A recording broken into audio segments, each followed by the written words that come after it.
Magandang hapon, Pilipinas at buong mundo. Naitay Kapuso, pahiram po ng 20 minutes ang inyong hapon. Ako po si Boy. And welcome to Fast Talk with Boy Abunda. Sa lahat ng kasama ho natin sa Facebook at YouTube, maraming salamat. Sa lahat ng nakikinig po sa DZBB, Spotify, Apple Podcasts, welcome to your program. Daming tao po dito sa studio.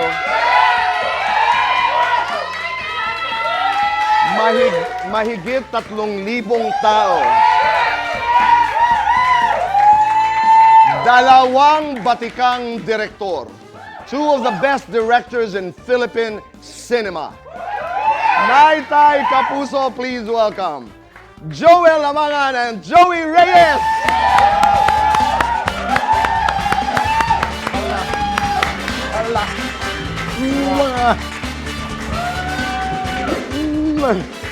Please, maraming salamat mga direk. Isang malaking karangalan at pinaunlakan niyo ang aming imbitasyon dito sa aming programa. Thank you very much din na naimbita kami ng aking kaibigan. Salamat, Boy. Oo. Gusto ko yung ito, nagkukunwaring maganda. Oo. Gusto ko yung linya yun. Hirap na hirap pero pinaninindigan. Ay, hindi. Kahit gaano kahirap, kakapitan niyo. Kailangan. Oo, na-miss ko kayo. You know, I always look forward to doing conversations with friends. Salamat. Thank you. Thank you. Maraming salamat. Alam mo ba, Joel, kanina lang, nung nagkita tayo, alam mo ba that you directed me in a play? I did? Hindi mo naalala? Sa Metropolitan Theater. Oh. Rehas sa Tubig. Ito sa Palangka Ay, oo Award-winning nga. play. Yes, Alam mo, yes. Angie Ferro, Spanky Manikan. Yes. Oo, di ba? Yes, Napaarte now I po remember. ako. Yes. Alam mo ang kwento noon, Joey? Ano? Sabi ko kina Floy noon, sali niyo naman ako sa play. O tapos? Baka naman meron ako. And Joel was supposed to direct the play. Eh, maganda si Angie, di ba? Sabi ko yung mahahaba ang linya. Para naman mahabang aking exposure. The short of the long story is that I played one of the parang mga ada ng karagatan. Maalala mo ito, mga ada ng karagatan. Maganda. Narrator, di ba? Pero tatlo kami. Nakakumot. Kasi mga lumot kami. So hindi ako nakita the whole play. Yun ang aking break. You're two of the most respected directors. Kahapon lamang, I had guests here at the show. And we were talking about stardom, longevity. Ano ba talaga ang batayan? So we started to talk about talent. We started to talk about mahusay, makisama, mabuti ang ugali. Ang inyong point of view, if you were to choose between talent at mahusay, makisama na artista, where would you go? Ikaw, Joel, go. Direktor. Para magtagal sa isang industriya, kailangan may talento ka. Kahit hindi mahusay masyado ugali mo, tatagal ka. Marami dyan hanggang ngayon buhay pa. Hindi masyado maganda ugali pero may talento. Andyan pa din. Nagtatagal. At nagtatanggal. Hanggang ngayon, andyan pa rin sila kahit hindi maganda ugali nila. Okay, don't name names, okay? Pero andyan pa din sila. Babalikan kita dyan. Ikaw, Joey. Ako talaga, talento rin talaga. No? I mean, kasi iba ang isang artist sa isang celebrity. Yung celebrity, may tenure yan eh. May term of expiration yan eh. Because you can't be on top all the time. Yung talento ang importante para tumagal ka. Pero importante rin ba marunong ka makisama? Oo, aaminin ko, may mga tinitiis akong artista na hirap akong i-direct. Pero dahil ang sarap kasama sa set, dahil binibigyan nila ng buhay at kahulugan yung aking buhay sa set, andun pa rin sila. Paano nyo hinahandle yung mga artista na hindi masyado maganda ang ugali? Inaaway ko. Inaaway mo. Pag hindi maganda ang ugali, ibig sabihin, minamaltrato ang mga crew, minamaltrato ang mga maliliit sa production. Nakakarinig sa akin. Sinasabi ko, hoy, hindi maganda yung ugali mo. Hindi ka magtatagal dito, tatanda ka rin. Huwag ganyan. Joey, ikaw. Ako tatapusin ko yung project, pero sinusumpa ko, hindi ko na siya kakatrabaho hanggang sa the end of time, ano? I mean, kasi may commitment, doon na siya, and chances are, yung producer na naglagay nun doon. Totoo. O di, tatapusin ko talaga yung commitment ko. Pero next time na makita ko siya, ay, naku, hanggang 4 na reincarnation, ayoko sa makita. Matagal-tagal yun. Pero, sino ang mga artista na inyong nakaaway na mga kaibigan na ngayon? Simulan ko na. Ikaw. Si Richard Gomez. Talaga, Goma. I mean, I think nabanggit ko ito sa isang podcast sa Once Upon a Time, hindi kami nagkaintindihan at medyo binato niya ako ng hollow blocks at sinapak. Okay? Pero, Sandali, yung konting sapak lang naman, ano? Okay. Pero, after a while, tumanda na kami together, hindi ba? At saka naging magkaibigan na kami. That's really water under the bridge at nagtatawanan na lang namin. Okay? Siya yung nakaaway ko na naging kaibigan in the long run. Okay? Ganun talaga buhay eh. At saka ngayon, pag nakikita kami, wala na yon. Actually, when we remember, natatawanan kami. Oo. Okay. Joel, ikaw. Kao Joel. Napakarami. Napakada. Yung nakaaway na naging kaibigan na. Ngayon nga, napakarami. Naging kaibigan ko, pero nakaaway ko muna umpisa. Dahil sa mga maling attitude sa loob ng pagsushooting. Pero kung may naging bato at merong nanapik, halimbawa, kay Direk Joey, meron bang ganong physical? Walang mag-aatubiling Sa gawin. akin wala. Wala. Kasi hinahamon ko ng suntukan. Yun nga, may mga hinahamon kang suntukan. Hindi naman lumalaban. Okay. Hindi naman lumalaban. Kasi may mga ginawa silang hindi maganda. Halimbawa, Late. hindi, isa yung date. Halimbawa, yung mga bakla, pag naka-short, inaano ng sigarilyo, binibiro, pinapaso ng sigarilyo. Pag ba't mo pinapaso? Biro lang yan. Paano naging biro yan? Ikaw kaya pasuin ko to Sinasabi kong ganyan. O halimbawa, yung isang bakla na hindi lamusa ng dugo sa mukha. Tapos nung sabi ng bakla, nagalit, sinuntok sa mukha yung bakla. Aba po, lumapit ako sa bakla, lumabang ka. Itong kawayan, hampasin mo sa mukha. Sabi kong ganyan, ayaw naman. Ano ang inyong ginagawa sa mga artistang walang maibigay? Yung mga hindi masyadong kagalingan na napupunta sa inyong mga kamay? Sinasabi ko, mag-waiter na lang. Totoo. Merong isang artista na nilagay yata doon ng producer. Wala naman talagang alam. Sabi ko, alam mo, Mag-waiter ka na. mag-waiter ka na lang. Alam mo, nag-waiter sa Dubai, naging successful. Nang kita kami, direct mabuti naman, pero sabihin mo ako, mag-waiter na ako. Nasa Dubai na ako, head waiter ako. Hindi ba?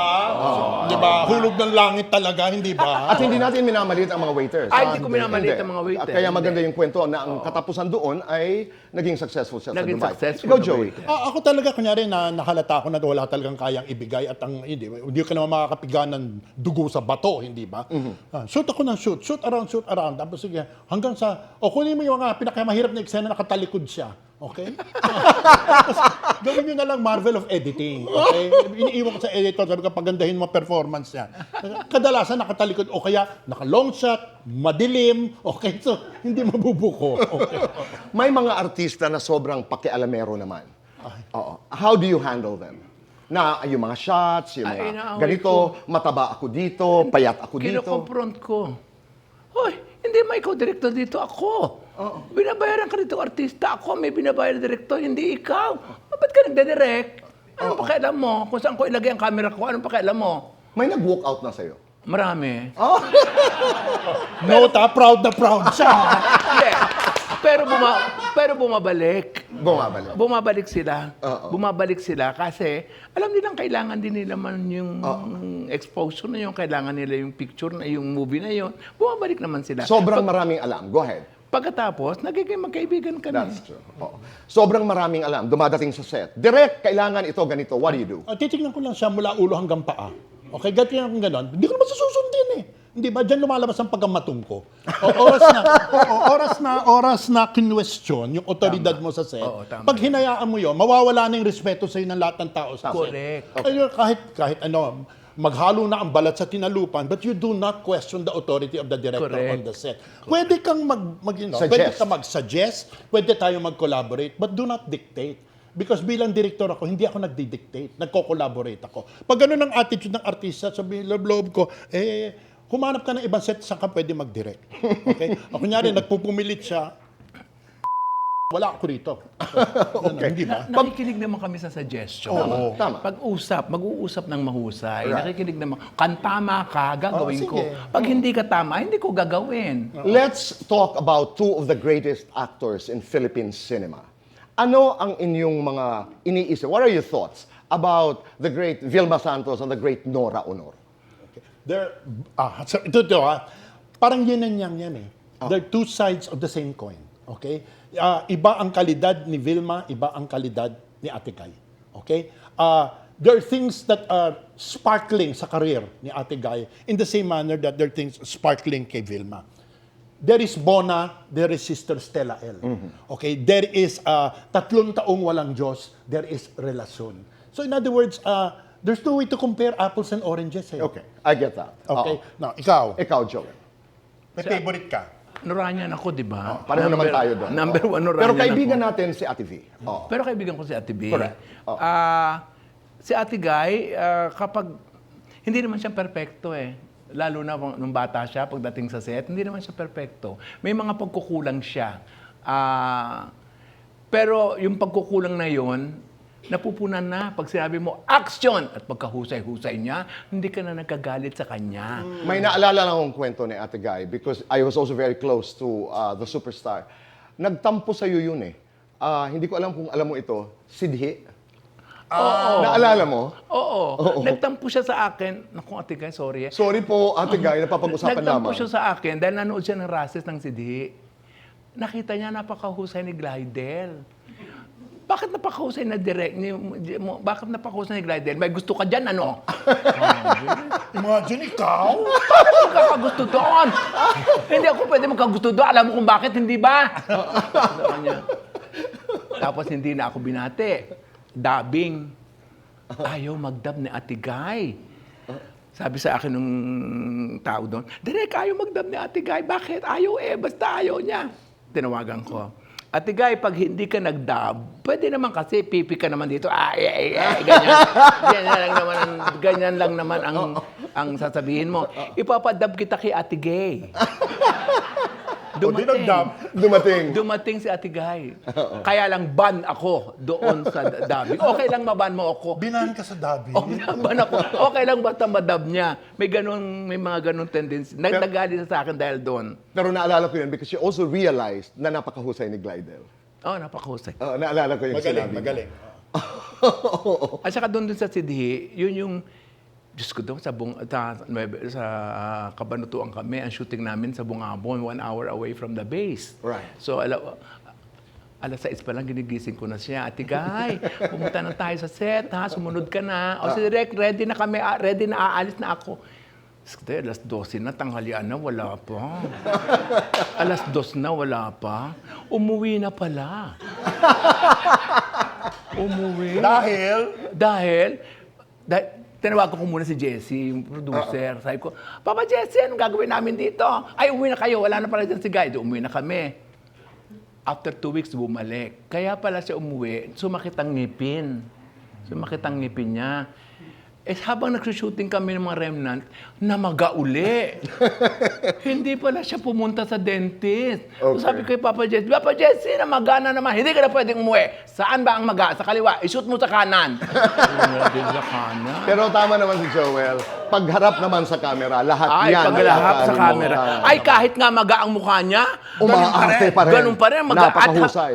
Action scene, silang dalawa ni Albert, magpapatayan. Napakahusay. Oo. Hindi mo mahalata Direk Joey, sa lahat ng mga batang artista ngayon, mabilisan lang ito, sino ang standout para sa'yo? JM Ibarra.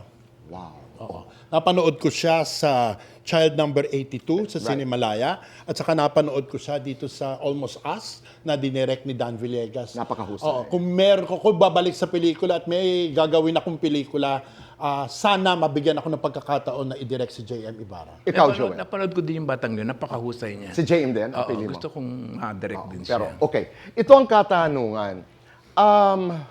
Kabilang sa mga proyekto ng mga diskaya who are involved in the flood control mess ay ang controversial project with FDCP, ang Philippine Film Heritage Building sa Intramuros, na ayon sa aming mga nabasa ay may budget na a little less than 200 million. Ang nais naming malaman, ano bang estado nito ngayon? Joel, may rally ngayon sa EDSA, ang Iglesia ni Christian Support for Senator Marcoleta.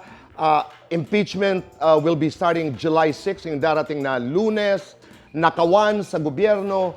Gaano ka tindi ang pagkulo ng iyong aktivistang dugo? Ang mga kasagutan sa pagbabalik po ng Fast Talk with Boy Abunda.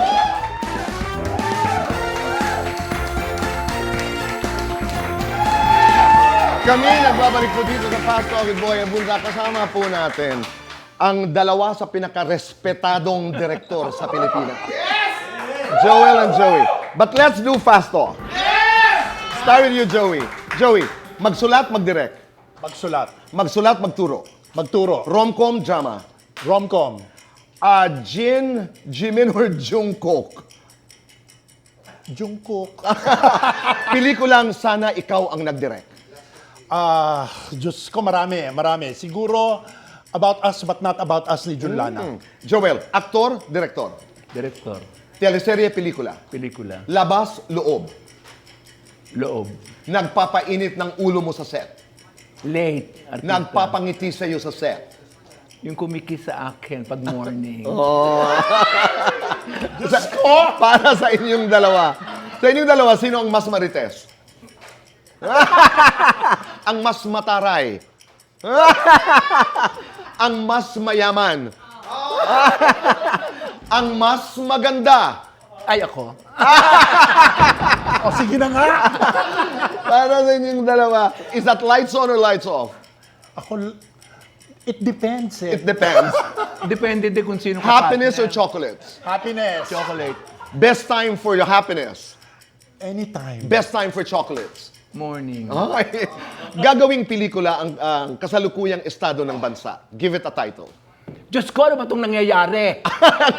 Yung title. Gusto ko yung emosyon. Joey, Warat Part 2. let's go to that controversial building, the Philippine Film Heritage Building. Ano ang estado ngayon yan? Well, natapos na siya. Pero dumaan kami sa kalahating butas ng karayom. Kasi originally, nung inestimate yan, nung kontratista ni Chairman Tirso Cruz, okay, ang binigay na presyo, 150 million to build that building. Tapos, binigyan kami ng pera, ng insertion ni Senator Padilla, ni Robin Padilla, ng 150 million. Tapos sabi sa amin, tapos na ang building. Hindi na si Tirso ang chairman, ako na ang chairman. Eh, pagdating ko, kalahati pa lang. Okay, sabi ko, bakit ganito ito? Ang sabi, 150 phase 1 lang yun. Kailangan mo ng 100 million. Sabi ko, Diyos ko, saan ako kukuha ng 100 million? Kahit lumuhod ako sa lahat ng senator at congressman, saan ako kukuha ng 100 million? Mabuti na lang na nakamiting ko na ng First Lady, okay, at nabanggit ko yung problema. At ang sabi ko, sabi, sino ba na yun yan? Na-realize ko, kasi ang kontratista niyan, yung tinalo ni Vico sa Pasig. Ito ng Diskaya couple. Okay, so ayun, doon medyo pumilantik ang tenga ng First Lady, pumunta. Anyway, nung pumasok si Vince Hison, okay, ni-require ng First Lady kay Vince na tapusin itong building. So right now, kumusta ang estado? Ay, tapos na. Tapos na. Oh, that's good news. Joel, itong mga nangyayari sa ating bayan, impeachment starting July 6, may rally ngayon sa EDSA, korupsyon, kaliwat kanan. Ano ang iyong nararamdaman? Galit. Galit na galit ako sa nangyayari. Kumukulo ang dapat na kumulo sa loob ko dahil sa nangyayari. Ngayon lang nangyayari yan na nakita ko, na witness ko, nakita ko kung gaano kakurap, nakita ko kung gaano kabaluktot, nakita ko kung saan pupunta itong nangyayaring ito sa atin. Oo. Hindi maganda.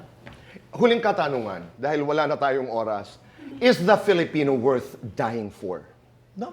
Naman. Naman. Ang dami nating dapat matutunan, pero kung hindi natin matatanggap kung sino tayo, sinong tatanggap sa Salamat, atin? Joey. Joel, ikaw. Oo naman. Kahit ano ang pinagdadaanan ng mga Pilipino, ganun pa rin. He's worth dying for.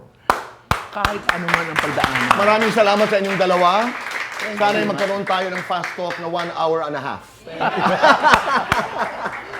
Nay, Kapuso, maraming salamat po sa inyong pagpapatuloy sa amin sa inyong mga tahanan araw-araw.